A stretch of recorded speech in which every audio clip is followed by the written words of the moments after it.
বেঁচে আছি মানে জোহর আসর মাগরিব এশা পড়তেই হবে। একটু আগে সিগারেট খেয়েছি, একটু পরে আজান হয়েছে, নামাজ পড়তে হবে। একটু আগে পর্নোগ্রাফি উলঙ্গ সিনেমা দেখেছি, একটু পরে আজান হয়েছে, নামাজ পড়তেই হবে। ঘুমের মধ্যে কাপড় চোপড় নষ্ট হয়েছে, মা জানে, বাপ জানে, ভাবি জানে, বোন জানে, সবাই জানে। এখন গোসল করলে সবাই বুঝবে কেন গোসল করছো। সবাই বুঝলে বুঝুক, না বুঝলে নাই। আর বুঝলেই কি না বুঝলেই কি, আমার কাপড় নষ্ট হয়েছে, গোসল আমার ফরজ হয়েছে, আমি গোসল করবো, নামাজ পড়বো। রাতে আমার ঘুম আসে নাই, বন্ধু বান্ধবের পাল্লায় পড়ে সারা রাত বসে বসে উলঙ্গ ছবি দেখেছি, যা অত্যন্ত ঘৃণিত এবং যা আমার জীবনকে তছনছ করে দেবে, যা আমার জীবনের বরকত নষ্ট করে দেবে, যা আমাকে লাঞ্ছিত অপমানিত করবে, এমন অপরাধে লিপ্ত ছিলাম। কারণ এই জানাবে বিচার যে করবে, যে জানার সাথে জড়িত, সে অপদস্থ হবেই হবে। আখিরাতে তার আছেই এই একটাই অপরাধ, জানাবে বিচার, একটাই অপরাধ অশ্লীলতা, যেটা শাস্তি আল্লাহ দুনিয়াতে দিয়ে দেয়। কোথায় দেয়? আখিরাতে তো আছেই। সারা রাত উলঙ্গ ছবি দেখেছো, দেখে নিজের জামা কাপড় নষ্ট করেছো, অপবিত্র করেছো নিজেকে, অসুবিধা নাই। গুনাহ যা হওয়ার হয়ে গেছে, গুনাহ নিয়ে পড়ে থাকলে চলবে না। গুনাহ যা হওয়ার হয়ে গেছে, গুনাহ নিয়ে পড়ে থাকলে চলবে না। যাও গোসল করো, ফজরে আযান হয়েছে, সালাতে যাও, 2 রাকাত সুন্নাত পড়ে আল্লাহর কাছে ক্ষমা চাও, 2 রাকাত ফরজ পড়ে আল্লাহর কাছে ক্ষমা চাও।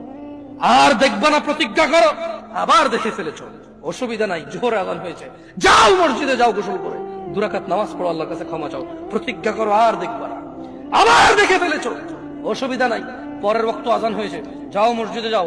কারণ মনে রাখবা, সকল অপরাধ গুনাহ নামাজ যদি ছুটে যায় কুফরিয়া শিরকি হয়ে যাবে, ছাড়া যাবে না নামাজ। আমি কি বুঝাইতে পেরেছি? তোমরা কি, আমি যে জন্য আসছি, আমি কি তোমাদেরকে কোনো মেসেজ দিতে পারছি? পারছি তো? তাহলে এবার আমি বিদায় নেই। জাযাকুমুল্লাহ খায়র ওয়া আহসানাল জাযা। আসসালামু আলাইকুম ওয়া রাহমাতুল্লাহি ওয়া বারাকাতুহু। তোমার বাবা মারা গেল জমি রেখে, মালিক কে? তুমি। যত খারাপই হও, বাপের সম্পদের মালিক কে? যত খারাপই হোক, বাপের পরিত্যক্ত জিনিসের মালিক কে? সন্তান। তুমি একটা জিনিস চিন্তা করে দেখো তো, যদি তুমি মুসলমান না হয়ে মরতে পারো, যদি মরো, তুমি কি জান্নাত পাবা? আর যদি তুমি মুসলমান হয়ে মরো, জান্নাত আছে।